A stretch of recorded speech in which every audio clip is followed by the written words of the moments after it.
Infectious ডিজিজের দু একটা topic একটু আজকে পড়াবো আর এর রিলেভেন্ট একটু কথাবার্তা। তোমাদের ভাইবা বোর্ডে একটা খুব কমন কোশ্চেন থাকে যে ওয়ার্ডে তুমি কি কি ইনফেকশাস ডিজিজের পেশেন্ট দেখেছো, what are the infectious disease patient you see in your ward. আমরা খেয়াল রাখবো যে কমন যে ডিজিজ গুলো নিয়ে ওয়ার্ডে ভর্তি হয় এইগুলোই আগে বলতে হবে। লাইক সবচেয়ে কমনলি যেমন আমাদের এখন ডেঙ্গু সিজন শুরু হচ্ছে, আমরা ডেঙ্গুর কথা বলবো। এছাড়া টাইফয়েড বা এন্টারিক ফিভারের অনেক পেশেন্ট ভর্তি হয়, এন্টারিক ফিভারের কথা বলবো। এছাড়া আমাদের যেমন টিউবারকুলোসিস আছে, টিউবারকুলোসিসের পেশেন্ট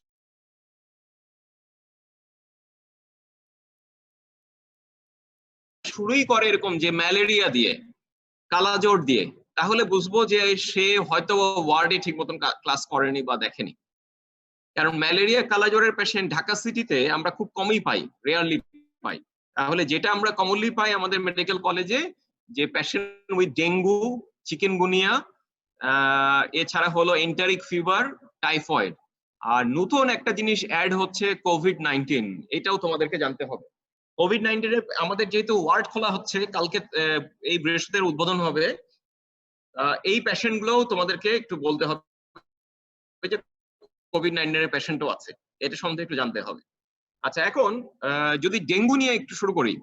ডেঙ্গু কিভাবে হয়? এটা ডেঙ্গু ভাইরাস থেকে হচ্ছে, রাইট? আচ্ছা জি তোমরা, স্যার। আচ্ছা আচ্ছা, ডেঙ্গু ভাইরাসের 4টা স্ট্রেইন আছে। আমরা বলি ডেন 1, ডেন 2, ডেন 3, ডেন 4। তার মানে ডেঙ্গু ভাইরাস 1, 2, 3, 4 4টা স্ট্রেইন আছে। কারো যদি একবার একটা স্ট্রেইন দিয়ে ইনফেকশন হয়, সাধারণত সে ওইটার এগেইনস্টে তার ইমিউনিটি ডেভেলপ করে যায়, কিন্তু সে অন্যগুলোর এগেইনস্টে ইমিউনিটি পাবে না। তার ফলে এটা সম্ভব থিওরিটিক্যালি যে একটা মানুষের 4বার ডেঙ্গু হতে পারে, 3 থেকে 4বার। তবে আমাদের দেশে আগে ডেঙ্গু 1, 2, 4 এটা খুব অ্যাভেলেবল ছিল, কিন্তু গত বছর যে খুব ডেঙ্গু হলো সারা বাংলাদেশে, এটা হয়েছে বেসিক্যালি ডেঙ্গু 3 দিয়ে, যেটা আগে আমাদের এখানে বাংলাদেশে কমন ছিল না। এবং এটা শুধু বাংলাদেশ না, পুরো এই সাবকন্টিনেন্টে সবার হয়েছিল। আচ্ছা, তাহলে একটু ডেঙ্গুর পেশেন্ট যদি স্যাররা কোশ্চেন করে যে ডেঙ্গুর পেশেন্ট কি ফিচার নিয়ে আসবে, আমরা কি ফিচারের কথা বলবো? প্রথমে হলো ফিভার, জ্বর। ডেঙ্গুর ফিচার বললেই প্রথমে আমি জ্বরের কথা বলবো। এবং জ্বরটা কি ধরনের জ্বর হয়? কন্টিনিউড ফিভার হয়। ডেঙ্গুর ফিভারটা হয় কন্টিনিউড ফিভার। পেশেন্ট বলে যে স্যার আমার 3-4 দিন যাবত টানা জ্বর, বেসলাইন টাচ করছে না, তাহলে continued high grade fever. Patient বলবে যে স্যার প্রথম দিন থেকেই বা প্রথম সেকেন্ড দিন থেকেই আমার অনেক বেশি জ্বর। টাইফয়েডে কি প্রথম দিন থেকে এত বেশি জ্বর থাকে? না স্যার। না স্যার। থাকে না। এই দুইটার মধ্যে একটা বেসিক ডিফারেন্স হলো ডেঙ্গুতে ফ্রম দ্য ভেরি বিগিনিং, প্রথম ফার্স্ট ডে অথবা সেকেন্ড ডে থেকেই ভেরি হাই ফিভার থাকবে। পেশেন্ট বলবে স্যার আমার 100, 2, 3, 4 ডিগ্রি জ্বর। কিন্তু টাইফয়েডের পেশেন্ট কখনো বলবে না যে তার প্রথম দিকে এত বেশি জ্বর ছিল। টাইফয়েডের পেশেন্ট অলওয়েজ বলবে যে তার প্রথমে অল্প অল্প জ্বর ছিল, এটা কিছুদিন যাওয়ার পরে আস্তে আস্তে জ্বর বাড়তে শুরু করলো। এই জন্য টাইফয়েডের জ্বরটাকে আমরা স্টেপ ল্যাডার বলি। ল্যাডার মানে হলো সিঁড়ি, সিঁড়ির মতন আস্তে আস্তে করে বাড়ে। তাহলে আমরা আবার ডেঙ্গুতে ফেরত আসি। ডেঙ্গুর যে জ্বরটা, এই যে কন্টিনিউড ফিভার, এই ফিভারটা ডিউরেশন সাধারণত উইথিন 7 ডেজ এর মধ্যে থাকে। আমরা সাধারণত দেখি যে 7 দিনের মধ্যে জ্বর চলে যায়। তবে 20% কেসে স্যাডেল ব্যাক হতে পারে। স্যাডেল ব্যাক কেমন? যেমন দেখা গেল যে তার প্রথম 5 দিন জ্বর ছিল, তারপরে আবার 2 দিন কোনো জ্বর নাই, আবার পরে 2 দিনের জন্য আবার জ্বর আসলো। এই প্যাটার্নটা আমরা একমাত্র ডেঙ্গুতেই পেয়ে থাকি। তাহলে ডেঙ্গুর জ্বরটা খেয়াল রাখতে হবে উইথিন 7 ডেজ এর মধ্যে জ্বরটা চলে যায়। তবে কারো কারো ক্ষেত্রে 20% কেসে স্যাডেল ব্যাক হতে পারে। স্যাডেল ব্যাক মিন যে জ্বরটা চলে গিয়ে আবার জ্বরের কিছুদিনের জন্য জ্বর আসতে পারে। এই নতুন করে যে জ্বর আসে, এই জ্বরটা সাধারণত 1 দিন বা 2 দিনের জন্য আসে, এর থেকে বেশি পারসিস্ট করে না। কেউ যদি টোটাল জ্বরটাকে কাউন্ট করে দেখা যাবে যে ওই 7 দিনই হচ্ছে। এখন তোমার কাছে যদি পেশেন্ট আসে, তুমি যদি স্যাডেল ব্যাকের হিস্ট্রি থাকে, পেশেন্টকে জিজ্ঞেস করলে ভাই আপনার কয়দিন জ্বর? পেশেন্ট বললো স্যার আমার তো 9 দিন ধরে জ্বর। তুমি তো ভাববা যে এটা হয়তো বা ডেঙ্গু না, টাইফয়েড হতে পারে। যখনই এরকম বলে যে 9 দিন যাবত জ্বর, তুমি সাথে সাথে কোশ্চেন করবা আপনার জ্বরটা কি মাঝখানে চলে গিয়েছিল? আপনার কি এমন হয়েছিল যে কিছুদিন জ্বর থাকার পরে মাঝখানে 1-2 দিন জ্বর ছিল না? যদি বলে যে হ্যাঁ এরকম ছিল, তাহলে মনে করবা যে এটা টাইফয়েড ডেঙ্গু হতে পারে। আর যদি বলে যে না, তার টানা এই গত 9 দিন যাবত জ্বর, তখন চিন্তা করবা যে এটা ডেঙ্গু না, এটা টাইফয়েড হওয়ার সম্ভাবনা বেশি। তার মানে টাইফয়েডের জ্বরটা 7 দিনের বেশি সাধারণত থাকে।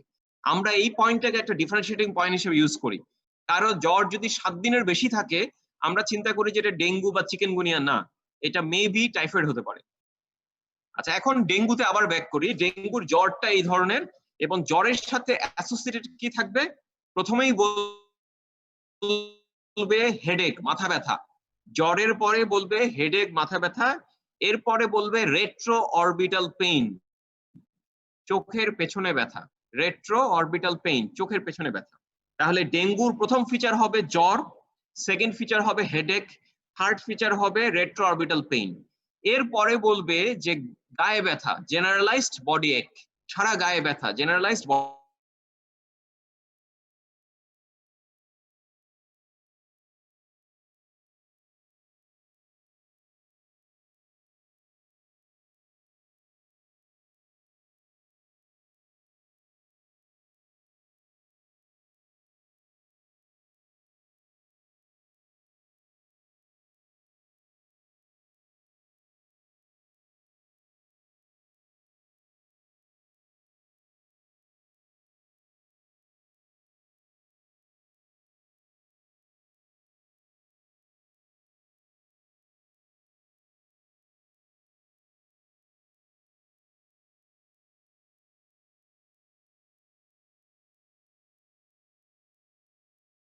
স্যার আপনার কথা শোনা যায় না। একেএমসি লেফট বলে। আরে নাই। তাহলে স্যার কারেন্ট চলে গেছে বা নেট চলে গেছে। সুস্মিতা সাহা হোস্ট হয়ে গেছে। লিভ নিব। তারের নেট কি চলে গেছে? হ্যাঁ হ্যাঁ। আরে স্যারকে বল এটার মধ্যে আবার ঢুকতে। আমরা কেন লিখবো? স্যার নিচে ঢুকবে না? স্যার আবার স্যারের ফোন দিয়ে ঢুকে নাকি?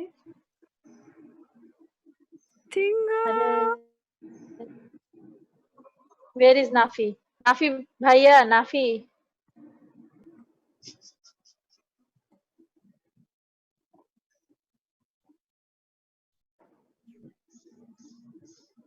কেউ কি কিছু বলতেছিস? আমরা কি লিখতে স্যার আসছে মনে হয়। হ্যালো, এই এই মাঝখানে লাইন কানেকশন ড্রপ করে গেছিল, মাঝখানে এমন শুনতে পারোনি। আছো এখন? জি স্যার। স্যার আপনার কথা কেটে কেটে আসতেছে। কেটে কেটে আমাদের আজকে ইন্টারনেট সার্ভারে প্রবলেম হচ্ছে, ওই জন্য প্রায় প্রবলেম দেখা যাচ্ছে, চলে যাচ্ছে। এখন শোনা যায়? জি স্যার। জি স্যার। জি স্যার। কোন পর্যন্ত শুনতে পেরেছিলে বলো তো ডেঙ্গুর? বডি এক। আমি আবার একটু জেনারেলাইজড বডি এক। জেনারেলাইজড বডি এক। বডি এক। জেনারেলাইজড বডি এর সাথে এরিয়া বলে যে লো ব্যাক এক, কোমরে ব্যথা।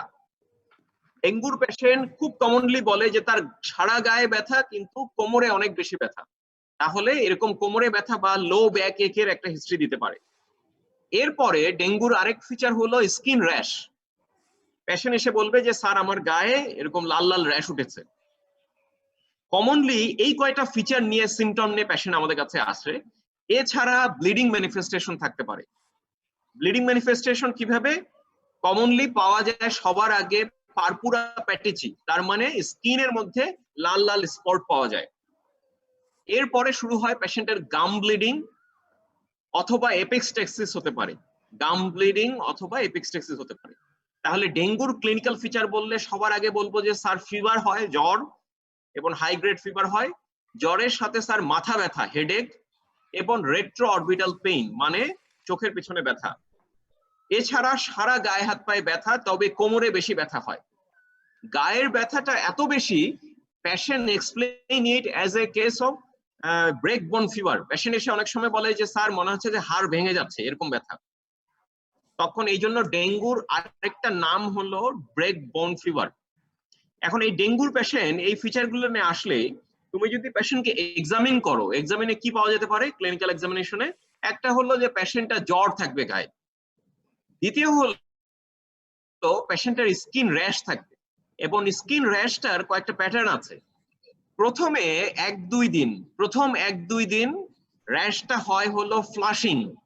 ফ্লাশিং মানে কেমন? চেহারাটা দেখলে লাল দেখা যাবে, তার চোখগুলো কনজেস্টেড দেখা যাবে, চোখটা লাল হয়ে থাকবে, ফেসটা লাল রেডিশ হয়ে থাকবে, এটাকে আমরা ফেশিয়াল ফ্লাশিং বলি, ফ্লাশড হয়ে আছে। আমাদের অনেক সময় যারা ফেয়ার স্কিন ফর্সা যারা, তারা অনেক সময় রেগে গেলে যেমন লাল হয়ে যায়, ওরকম ফ্লাশিং পাওয়া যায়। এরপরে থার্ড ডে থেকে 3 নাম্বার দিন থেকে তার ম্যাকুলোপ্যাপুলার র্যাশ ডেভেলপ করে। ম্যাকুলোপ্যাপুলার র্যাশ মানে হলো ছোট ছোট লাল লাল র্যাশ পাওয়া যায়। 5th ডে থেকে 5 নাম্বার দিন থেকে তার মরবিলিফর্ম র্যাশ নামে একটা র্যাশ পাওয়া যায়, মরবিলিফর্ম র্যাশ। আচ্ছা 1 মিনিট, একটু 1 মিনিট। হ্যাঁ আমিন স্যার, হ্যাঁ স্যার কি আসছেন আপনি? ও আচ্ছা, আসলে আমার বিল্ডিং এ উপরে উঠতে হবে না, এখানে সিকিউরিটিকে বলবেন যে গ্যালারি 2 কোনটা, একতলায় গ্যালারি কোনটা আমাকে দেখাই দিবে গ্যালারিটা, আমি ওখানে আছি গ্যালারিতে। হ্যাঁ একতলায় গ্রাউন্ড ফ্লোরে গ্যালারিতে আমি আছি। আচ্ছা আমার building A.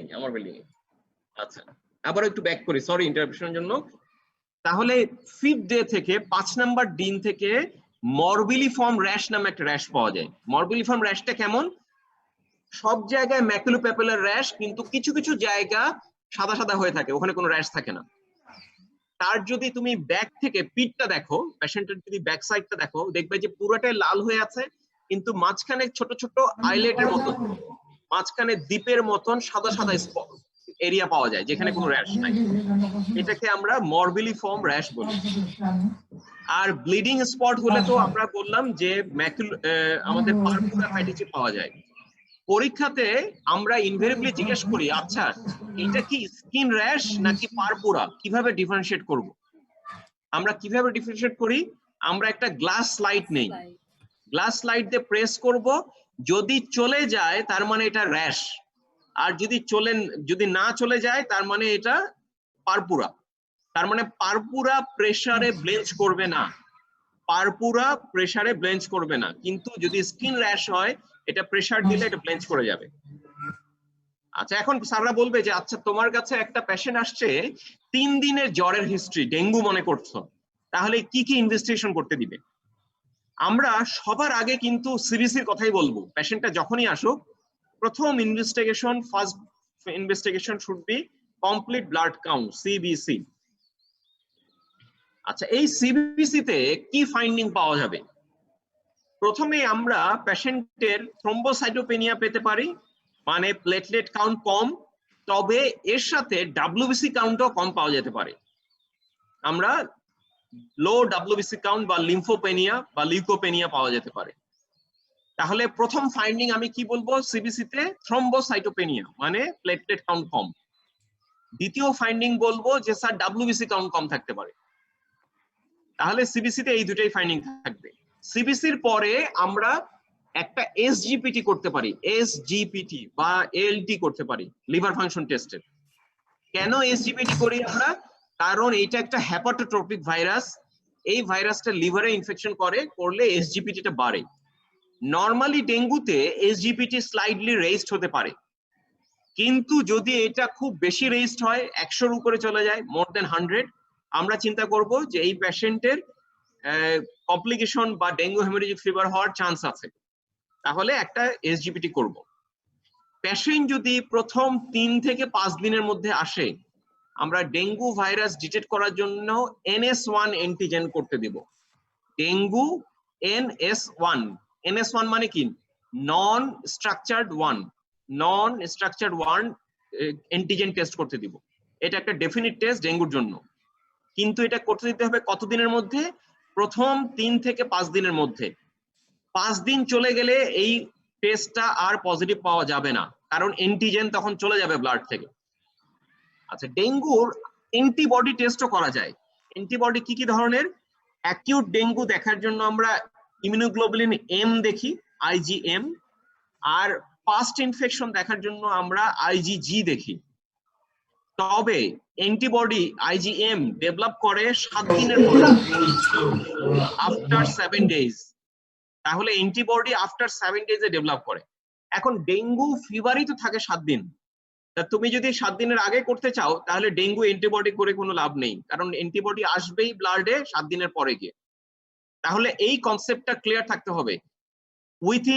within 3 to 5 days we'll go for the NS1 antigen for dengue. After 7 days we go for the dengue antibody, especially IgM. R IgG যদি রেজ থাকে আমরা বুঝি যে এটা হয়তো বা পাস্ট ইনফেকশন হয়েছিল। আচ্ছা, আমরা ডেঙ্গুর এই টেস্টগুলোর পাশাপাশি আরেকটা জিনিস দেখি, হেমাটোক্রিট। আমাদেরকে অবশ্যই হেমাটোক্রিট দেখতে হবে, কারণ কারো যদি হেমাটোক্রিট বেড়ে যায় আমরা মনে করি তার এটা প্লাজমা লিকেজ হচ্ছে, এবং এটাকে বলা হয় ডেঙ্গু হেমোরেজিক ফিভার। এখন অনেকের ধারণা আছে যে হয়তোবা ব্লিডিং হলেই আমরা ডেঙ্গু হেমোরেজিক ফিভার বলি। আসলে ব্লিডিং এর সাথে সম্পর্ক না, প্লাজমা লিকেজের সাথে সম্পর্ক। যদি প্লাজমা লিকেজ হয় তখন আমরা এটাকে ডেঙ্গু হেমোরেজিক ফিভার বলি। তাহলে ডেঙ্গুকে যদি ক্লাসিফাই করতে বলি, কিভাবে ক্লাসিফাই করব? ডেঙ্গুর ক্লাসিফিকেশন কিন্তু এক জিনিস, আর ডেঙ্গু ভাইরাসের ক্লাসিফিকেশন এক জিনিস। ডেঙ্গু ভাইরাসের হলো 4টা, আমরা যে বললাম ডেন 1, ডেন 4। কিন্তু যদি বলে ডেঙ্গু ফিভারকে ক্লাসিফাই করো, ডেঙ্গু ফিভারকে আমরা ক্লাসিফাই করি প্রথমত ক্লাসিক্যাল ডেঙ্গু ফিভার,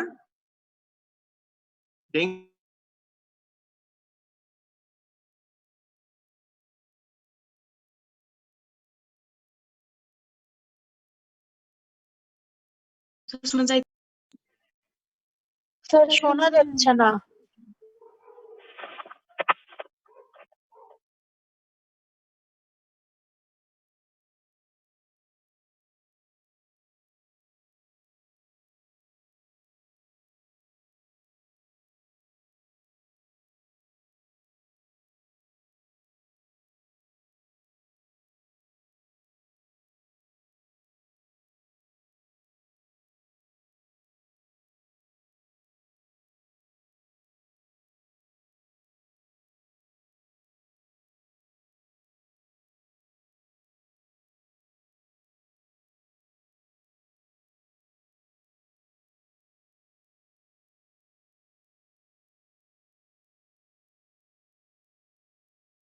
হেমাটোক্রিট আমরা অবশ্যই চেক করব, কারণ হেমাটোক্রিট দিয়ে আমরা ডিফারেন্সিয়েট করি যেটা ডেঙ্গু হেমোরেজিক ফিভার কিনা। এই জন্য ডেঙ্গু ফিভারকে ক্লাসিফিকেশনে কয়েকটা ক্লাসে ভাগ করে। প্রথমে বলে যে অ্যাসিম্পটোমেটিক ইনফেকশন, মানে বডিতে ইনফেকশন ঢুকলো কিন্তু কোনো ক্লিনিক্যাল ফিচার হলো না। এরপরে হলো আনডিফারেন্সিয়েটেড ফিভার। আনডিফারেন্সিয়েটেড ফিভার মানে হলো তার জ্বর হলো কিন্তু ডেঙ্গুর যেগুলো সাইন সিমটম এগুলো হলো না, এটা হলো আনডিফারেন্সিয়েটেড ফিভার। আচ্ছা, এরপরে হলো classical dengue fever. Classical dengue fever মানে হলো ডেঙ্গুর যা যা সাইন সিমটম সবগুলো পাওয়া যাবে, তবে ক্লাসিক্যাল ডেঙ্গু ফিভারে প্লাজমা লিকেজ থাকবে না। ক্লাসিক্যাল ডেঙ্গু ফিভারে প্লাজমা লিকেজ থাকবে না। এরপরে লাস্ট ক্লাসিফিকেশন হলো dengue haemorrhagic fever. Dengue haemorrhagic fever আমরা তাকেই বলি যেখানে ডেঙ্গুর ফিচারের পাশাপাশি প্লাজমা লিকেজের ফিচার থাকবে। এটা কিন্তু হেমোরেজ মানে ব্লিডিং এর সাথে সম্পর্ক না, এটা প্লাজমা লিকেজের সাথে সম্পর্ক। আমরা বলি what are the feature of plasma leakage. Plasma লিকেজের কি কি ফিচার আছে? প্রথমে clinical feature like ascites, pleural effusion, pericardial effusion, this are the feature of plasma leakage. এবং আমি যদি ইনভেস্টিগেশন করি হেমাটোক্রিট প্লাজমা লিকেজ হলে হেমাটোক্রিট রেইজড হয়ে যাবে, বেসলাইন হেমাটোক্রিট থেকে 20 বেড়ে যাবে, বেসলাইন হেমাটোক্রিট থেকে 20% বেড়ে যাবে। কারো যদি মনে করো ডেঙ্গুর শুরুতে হেমাটোক্রিট 60 ছিল, হঠাৎ করে হেমাটোক্রিট বেড়ে 80-85 হয়ে গেল, আমরা বুঝবো যে তার প্লাজমা লিকেজ হচ্ছে, তার ইন্ট্রাভাস্কুলার ভলিউম থেকে প্লাজমাটা বাইরে এক্সট্রা ভাস্কুলার এরিয়াতে চলে আসতেছে। এখন প্লাজমা লিকেজ হলে এটা রিস্কি কেন? প্লাজমা লিকেজ হলে আমাদের ব্লাড ভেসেলের ভেতরে যে এফেক্টিভ কার্ডিয়াক ভলিউম 5 লিটার, এই 5 লিটার কমে যাবে। কমে গেলে পেশেন্টের হাইপোভলিউমিক শক ডেভেলপ করবে। Patient will be develop hypovolaemic shock if there is plasma leakage. আচ্ছা, আমাদের এই জন্য প্লাজমা লিকেজের উপর ডিপেন্ড করে এবং শকের উপরে ডিপেন্ড করে ডেঙ্গু হেমোরেজিক ফিভারকে দুভাগে ভাগ করা হয়। একটা হলো উইথ শক আর একটা হলো উইথআউট শক। একটাতে শক থাকবে আর একটা শক থাকবে না। তাহলে ডেঙ্গু হেমোরেজিক ফিভারকে দুই ভাগে ভাগ করা হয়, উইথ শক উইথআউট শক। আর ক্লাসিক্যাল ডেঙ্গু ফিভারকে দুই ভাগে ভাগ করা হয়, একটা হলো উইথ হেমোরেজ উইথআউট হেমোরেজ। তার মানে ক্লাসিক্যাল ডেঙ্গু ফিভারে ব্লিডিং ম্যানিফেস্টেশন থাকতে পারে, যদি থাকে আমরা বলবো classical dengue fever with haemorrhage, bleeding manifestation না থাকলে আমরা বলি classical dengue fever without haemorrhage. এতটুকু পর্যন্ত বোঝা গেল? এখন শোনা যায়? লাইন আছে? জি স্যার। আচ্ছা, আমরা এখন একটু ম্যানেজমেন্টে আসি, যতটুকু কভার করা যায়। হ্যাঁ, এগুলো আবার রিপিটেশন হবে, তোমরা আবার ব্যাক করলে আবার রিপিট হবে, আমরা একটু জাস্ট শোনার চেষ্টা করি। আচ্ছা, ম্যানেজমেন্টে ডেঙ্গু ম্যানেজমেন্ট বেসিক্যালি পুরোটাই হলো কনজারভেটিভ ম্যানেজমেন্ট। কনজারভেটিভ ম্যানেজমেন্ট মানে হলো পেশেন্টকে কোনো স্পেসিফিক ড্রাগ নেই। প্রথম কথা হলো পেশেন্টকে বলবো যে আপনি কমপ্লিট বেড রেস্টে থাকবেন, আপনি বেড রেস্টে থাকবেন।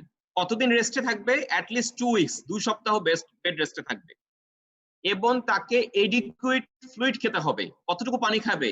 2.5 থেকে 3 লিটার পার ডে। তার ফ্লুইড ইনটেক যেন 2.5 to 3 লিটার পার ডে হয়, 2.5 to 3 লিটার পার ডে। এছাড়া সে নিউট্রিশনাল ফুড খাবে, তার কোনো ফ্লুইড রেস্ট্রিকশন নাই, সে হেলদি ফুড ইনটেক করবে। আমরা জ্বরের জন্য কি দিয়ে থাকি? প্যারাসিটামল। আমরা জ্বরের জন্য প্যারাসিটামল দিব, কিন্তু ভুলেও কোনো এনএসাইডস বা অ্যাসপিরিন দেওয়া যাবে না। Never prescribe any aspirin or NSAIDs, because aspirin or NSAIDs দিলে তার ব্লিডিং ম্যানিফেস্টেশন বেড়ে যাবে। তাহলে ডেঙ্গুতে জ্বরের জন্য, মাথা ব্যথার জন্য, গায়ে ব্যথার জন্য আমরা অনলি প্যারাসিটামল দিতে পারবো, অন্য কিছু না। এই প্যারাসিটামল যে কয়দিন তার জ্বর, মাথা ব্যথা বা গায়ে ব্যথা থাকে আমরা দিব। এছাড়া স্কিন র্যাশের জন্য আমরা একটা অ্যান্টিহিস্টামিন দিতে পারি, যে কোনো অ্যান্টিহিস্টামিন। স্কিন র্যাশের জন্য যে কোনো অ্যান্টিহিস্টামিন দেওয়া যাবে। আচ্ছা, এছাড়া আমাদের সাপোর্টিভ, বাকি সব সাপোর্টিভ ম্যানেজমেন্ট। পেশেন্টের যদি বমি হয় তাহলে আমরা একটা বমির ওষুধ দিব, অ্যান্টিএমেটিক। এবং কারো বমি, ডায়রিয়া এগুলো ডেভেলপ করলে তাকে ওরাল ফ্লুইডের পাশাপাশি আইভি ইন্ট্রাভেনাস ফ্লুইডও দিতে হবে। তাকে ওরাল ফ্লুইডের পাশাপাশি ইন্ট্রাভেনাস ফ্লুইড দিতে হবে যদি তার ডায়রিয়া, ভমিটিং হয়। পেশেন্টের ইন্ডিকেশন কখন ভর্তি করার, কখন ডেঙ্গু পেশেন্টকে আমাকে হসপিটালে ভর্তি করতে হবে? হসপিটালে ভর্তি করার ইন্ডিকেশন হলো, একটা হলো যে পেশেন্টের যদি ভমিটিং ডায়রিয়া হয়, পেশেন্ট ভমিটিং ডায়রিয়া হচ্ছে, মুখে খেতে পারছে না, মুখে এডিকুয়েটলি 3 লিটার ফ্লুইড খেতে পারছে না, তাহলে তাকে ভর্তি করতে হবে। এছাড়া পেশেন্ট যদি শকে যায়, হাইপোভলিমিক শক ডেভেলপ করে, তাহলেও পেশেন্টকে ভর্তি করতে হবে। পেশেন্টের যদি খুব সিগনিফিকেন্ট ব্লিডিং ম্যানিফেস্টেশন হয়, সিগনিফিকেন্ট ব্লিডিং ম্যানিফেস্টেশন মানে হলো যেমন হেমাটেমেসিস, ম্যালেনা এরকম যদি হয়, তাহলে তাকে ভর্তি করতে হবে। ক্লিয়ার? তাহলে ভর্তির ইন্ডিকেশন গুলো বোঝা গেল। এতটুকু, এই ফিচার গুলো থাকলে আমাদের পেশেন্টকে ভর্তি করতে হয়। আর পেশেন্ট, মেজরিটি পেশেন্ট সে বাসায় ট্রিটমেন্ট নিতে পারে, তাকে ভর্তি লাগে না। যাদের এই সিভিয়ার ফিচার গুলো ডেভেলপ করে তাদেরকে ভর্তি করতে হয়। ভর্তি করার মেইন উদ্দেশ্যই হলো যে ইন্ট্রাভেনাস ফ্লুইড, আইভি ফ্লুইড নেওয়া। ভর্তির মেইন উদ্দেশ্যই হলো যে ইন্ট্রাভেনাস ফ্লুইড। আর তার শক হলে শকটা ম্যানেজ করতে হবে। এখন বলো তো কোন ফ্লুইড আমরা দিব? এটা আমরা ভাইবা বোর্ডে ইনভেরিয়েবলি জিজ্ঞেস করি যে তাকে আইভি ফ্লুইড দিলে কোন ফ্লুইড দিব, কোনটা দিব আইভি ফ্লুইড? কলয়েড। না, প্রথমে ক্রিস্টালয়েডই দিতে হবে। তাকে আমরা সিম্পল নরমাল স্যালাইন অথবা 5% ডিএনএস দিব। নরমাল স্যালাইন অথবা 5% ডিএনএস দিব।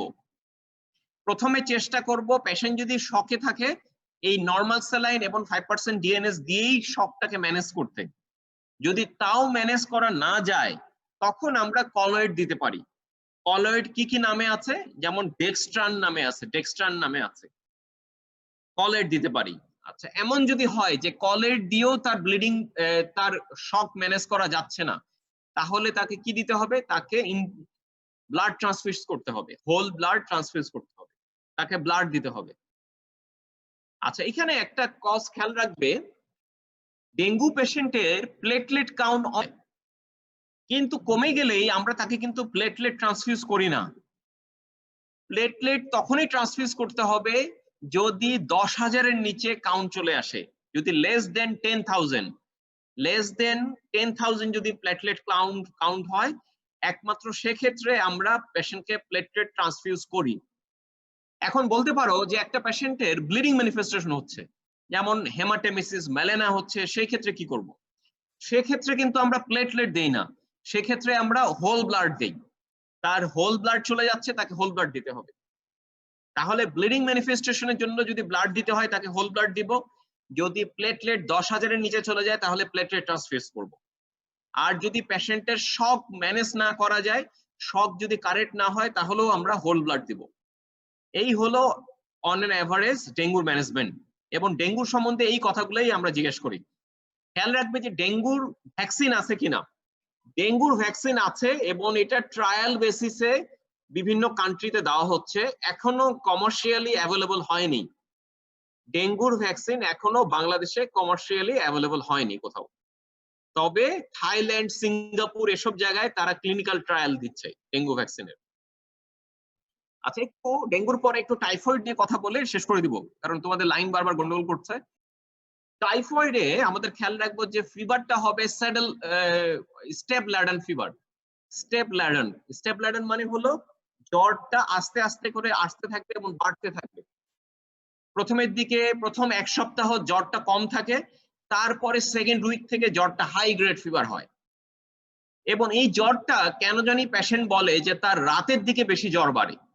পেশেন্ট সারাদিন জ্বর থাকলেও রাতে মিডনাইটে অনেক বেশি জ্বর আসে। এন্টারিক ফিভার কি অর্গানিজম দিয়ে হয়? আমরা জানি সালমোনেলা টাইফি দিয়ে টাইফয়েড হয়, সালমোনেলা প্যারাটাইফি দিয়ে প্যারাটাইফয়েড হয়, এবং প্যারাটাইফি এ আর বি দুইটা স্ট্রেইন আছে। তাহলে এন্টারিক ফিভার কি দিয়ে হয়? সালমোনেলা টাইফি আর সালমোনেলা প্যারাটাইফি দিয়ে। এই প্যারাটাইফয়েড ফিভার আর টাইফয়েড ফিভারের মধ্যে কোনটা বেশি সিভিয়ার? টাইফয়েড বেশি সিভিয়ার।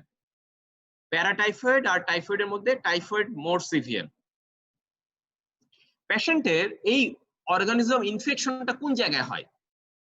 ইনফেকশনটা হয় ইন্টেস্টাইনের মধ্যে। এটা খেয়াল রাখবে যে ইনফেকশনটা হয় ইন্টেস্টাইনের মধ্যে, এবং গল ব্লাডারের মধ্যে ক্রনিক ক্যারিয়ার হিসেবে থাকতে পারে। গল ব্লাডারের মধ্যে ক্রনিক ক্যারিয়ার হিসেবে অনেকদিন যাবত থাকতে পারে। এখন কি কি ক্লিনিক্যাল ফিচার পাওয়া যাবে? একটা হলো জ্বর, দ্বিতীয় হলো পেশেন্টের এখানে জিআই ডিস্টারবেন্স হতে পারে, পেটের গন্ডগোল। কি হতে পারে? প্রথমের দিকে in the initial stage there may be constipation followed by diarrhoea. প্রথম ফার্স্ট উইকে কনস্টিপেশন থাকে, সেকেন্ড উইক থেকে ডায়রিয়া শুরু হয়। আর বাচ্চাদের ক্ষেত্রে প্রথম উইক থেকেই তার ডায়রিয়া শুরু হয়। বাচ্চাদের ক্ষেত্রে প্রথম থেকেই ডায়রিয়া হবে। বড়দের ক্ষেত্রে প্রথমে কনস্টিপেশন হবে, পরে ডায়রিয়া ডেভেলপ করবে। টাইফয়েডের কতগুলো কমপ্লিকেশন হয়। টাইফয়েডের পেশেন্টে কিন্তু হেডেক নিয়ে আসে, এটা খেয়াল রাখবে। টাইফয়েডও কিন্তু হেডেক নিয়ে আসে, এবং টাইফয়েডের পেশেন্টে কিন্তু একটু ড্রাই কাফ ডেভেলপ করতে পারে সেকেন্ড উইকে। তুমি যদি পেশেন্টকে এক্সামিন করো, এক্সামিন করলে পেশেন্টের রথ স্পট পাওয়া যায়, তার চেস্টের উপরে, অ্যাবডোমেনের উপরে ছোট ছোট লাল স্পট, রথ স্পট পাওয়া যায়, এবং পেশেন্টের মাইল্ড স্প্লিনোমেগালি পাওয়া যায়, মাইল্ড হেপাটোমেগালি পাওয়া যায়। তাহলে টাইফয়েড বা এন্টারিক ফিভার পেশেন্টের অ্যাবডোমেন এক্সামিন করলে মাইল্ড স্প্লিনোমেগালি, মাইল্ড হেপাটোমেগালি পাওয়া যেতে পারে।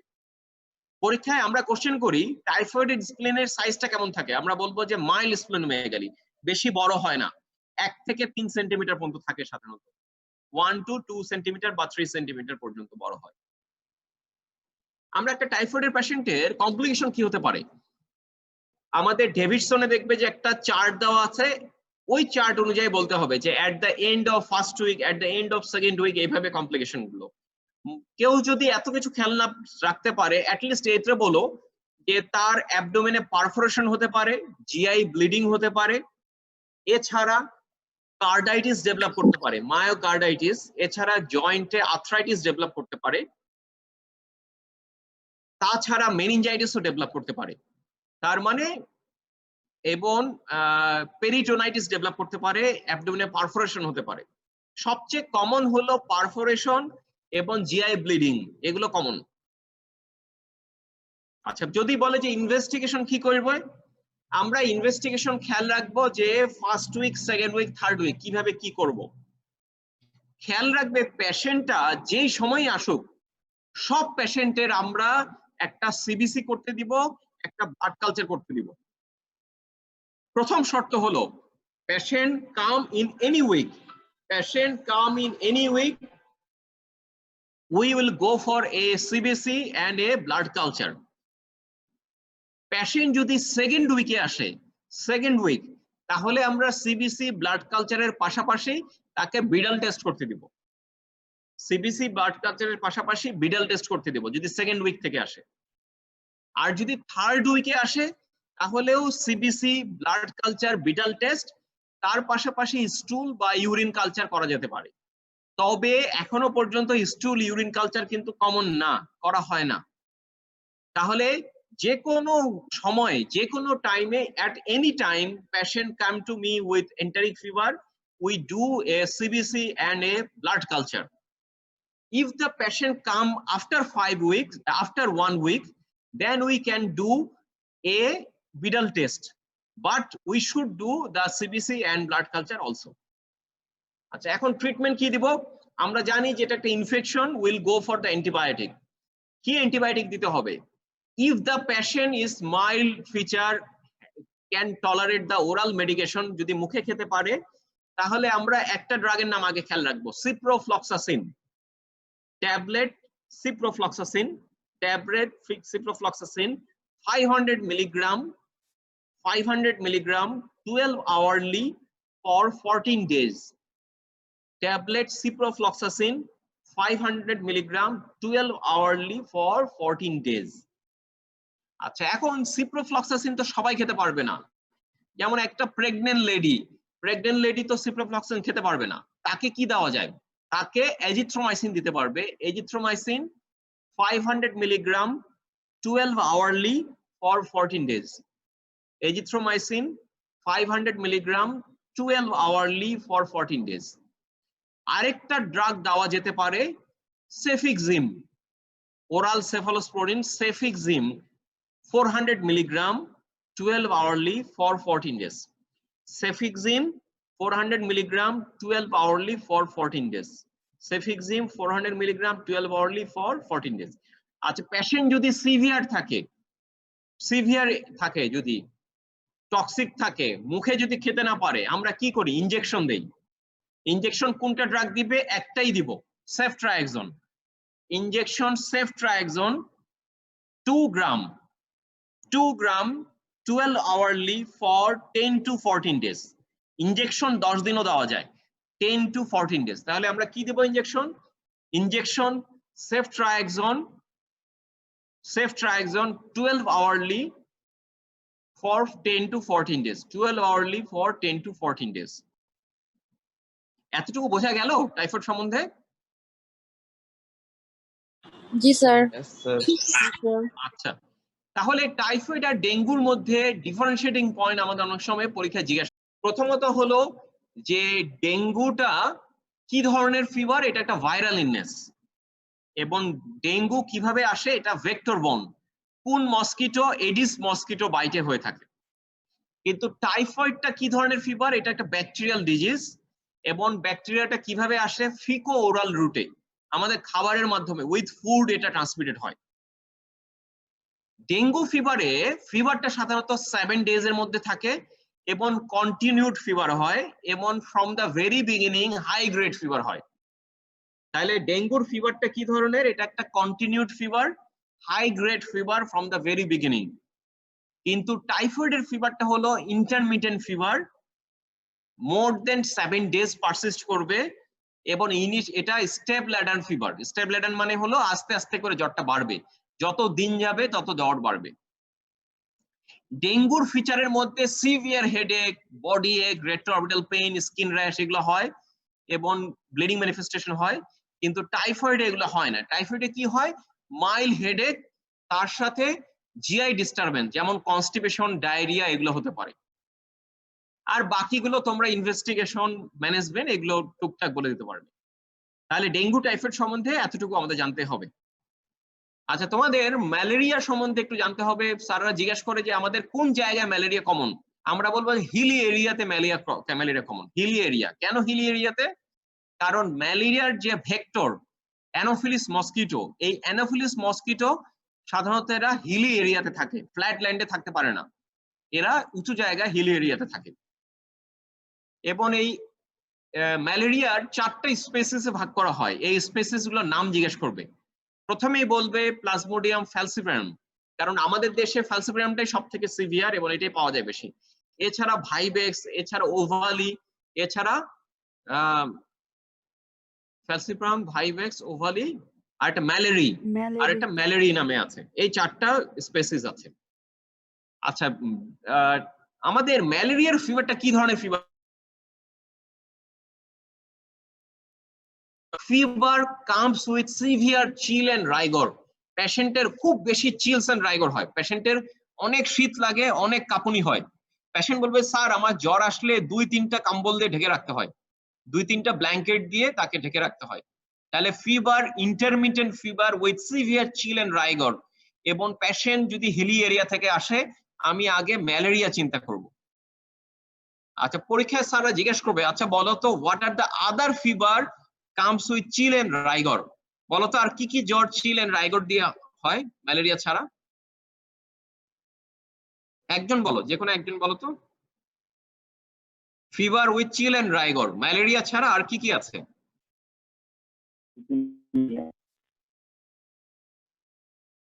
ম্যালেরিয়া ছাড়া আছে হলো যেমন UTI, urinary tract infection, UTI. এছাড়া আছে হলো কোলেনজাইটিস, যদি বাইল ডাক্টের মধ্যে ইনফেকশন হয়, কোলেনজাইটিস, বাইল ডাক্ট ইনফেকশন, কোলেনজাইটিস। এছাড়া এনি অ্যাবসেস, বডিতে কোথাও যদি কোনো অ্যাবসেস হয়, অ্যাবসেস হলেও এরকম চিল এন্ড রাইগর দিয়ে জ্বর আসবে। ম্যালেরিয়ার ইনভেস্টিগেশন কি করি আমরা, এক্সামিনেশন কি করি? অ্যাবডোমেন এক্সামিন করি। অ্যাবডোমেনে কি পাওয়া যায়? হেপাটোস্প্লিনোমেগালি। ঠিক আছে, ম্যালেরিয়াতে হেপাটোস্প্লিনোমেগালি পাওয়া যায়। ইনভেস্টিগেশন কি করি ম্যালেরিয়াতে? আমরা প্রথমে একটা সিবিসি করব এবং peripheral blood film for malaria, peripheral blood film for malaria করব। পেরিফেরাল ব্লাড ফিল্মে কি দেখা যায়? আমরা এখানে থিক ফিল্ম আর থিন ফিল্ম, দুইটা ফিল্ম করি। আমরা থিক ফিল্ম করে, মানে মোটা ফিল্ম, থিক ফিল্ম করে ম্যালেরিয়াল প্যারাসাইট খুঁজি, আর থিন ফিল্ম যেটা পাতলা ফিল্ম, এটা করে আমরা স্পেসিস খুঁজি। তাহলে থিন ফিল্ম করে স্পেসিস আর থিক ফিল্ম করে আমরা ম্যালেরিয়ার প্যারাসাইট আছে কিনা এটা খুঁজবো।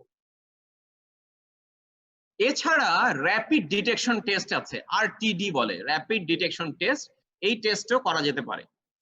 আমরা এছাড়া আইসিটি ফর ম্যালেরিয়া করা যেতে পারে, আইসিটি ফর ম্যালেরিয়া এটাও করা যেতে পারে। তাহলে ম্যালেরিয়া ডায়াগনোসিস হলো। এখন ম্যালেরিয়া ট্রিটমেন্ট কি দিই?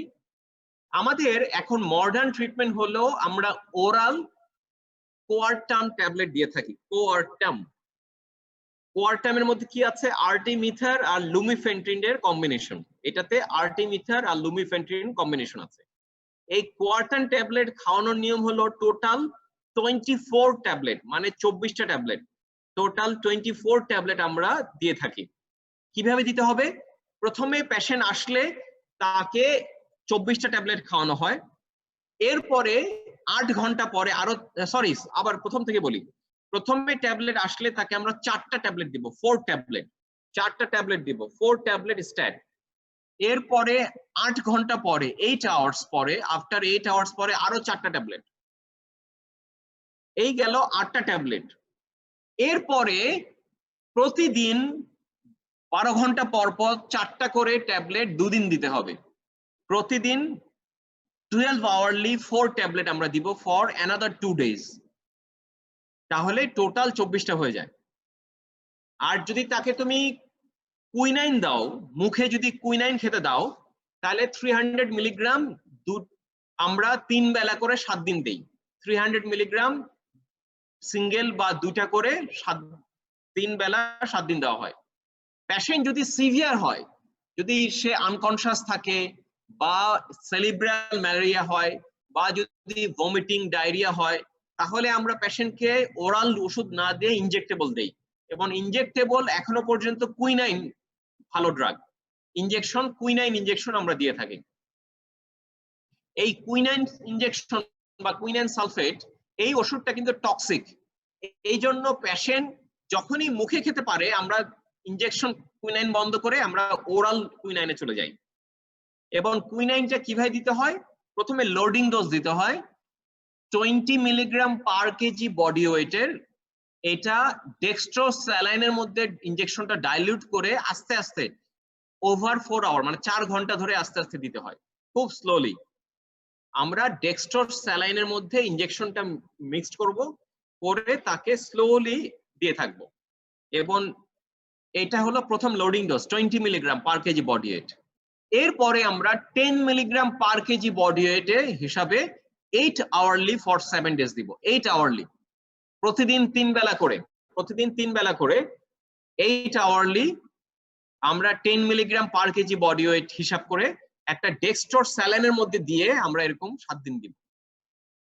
এই হলো টোটাল আমাদের ডোজ। আমাদের এই কয়টা জানা থাকলেই হবে, আরো অনেক আছে, আর্টিমিথার আছে, ওগুলো ডোজ না জানলেও হবে।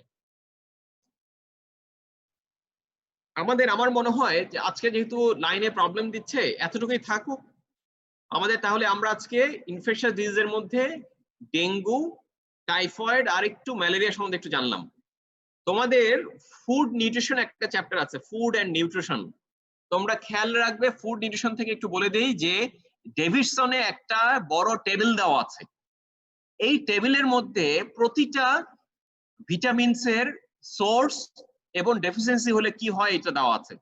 এই টেবিলটা একটু করতে হবে, এটা রিটেন এবং ভাইবার জন্য মুখস্থ রাখতে হবে যে কোন ভিটামিনের বায়োকেমিক্যাল নেম কি। ভিটামিন গুলো বায়োকেমিক্যাল নেম, যেমন ভিটামিন B12 মানে হলো সায়ানোকোবালামিন আমরা জানি, হ্যাঁ, B1 হলো থায়ামিন। ঠিক এরকম বায়োকেমিক্যাল নেম গুলো জানতে হবে। এছাড়া সোর্স অফ ভিটামিন জানতে হবে, এছাড়া ডেফিসিয়েন্সি জানতে হবে।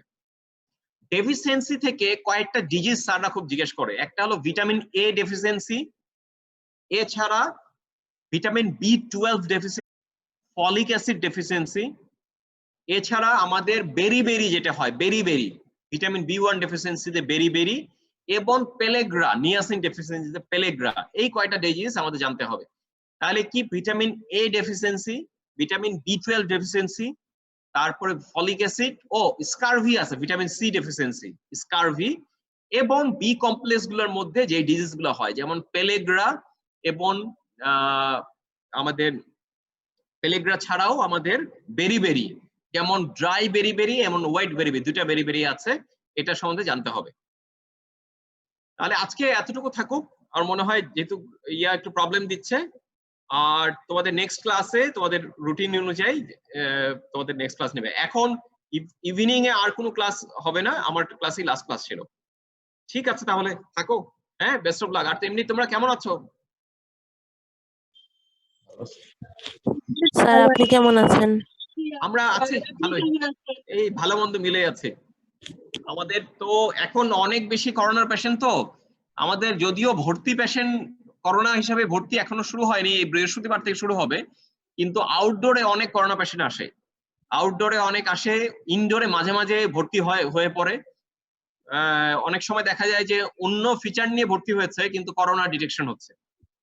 তোমাদের জন্য ফাইনাল প্রফে করোনা ভালো করে পড়তে হবে, কারণ এটা যেহেতু নতুন একটা ডিজিজ, এটা সম্বন্ধে ভাইবা বোর্ডে জিজ্ঞেস করবেই, করোনার সম্বন্ধে তোমাদের আসবেই। তোমরা খুব বেশি ডিটেইল পড়তে হবে না, মেইন ক্লিনিক্যাল ফিচার আর ইনভেস্টিগেশন এবং রেডিওলজিক্যাল ফাইন্ডিং এটা একটু দেখে রাখবে, এবং এটা কিভাবে ট্রান্সমিটেড হয়, এটা ড্রপলেট ইনফেকশন, কি ভাইরাস দেওয়া হয়, ভাইরাসের নাম কি, এই টুকটাক জিনিসগুলো একটু জানা থাকতে হবে তোমাদের। এই থাকো, বেস্ট অফ লাক, আজকে এতটুকুই। আর নেক্সট ক্লাস দেখি নভেম্বরেই হবে, বলা যাচ্ছে এখনো নভেম্বরে হবে না প্রবাবলি। তোমাদের এখনো শিক্ষা প্রতিষ্ঠান কবে খুলবে এটা ডিসিশন হয়নি,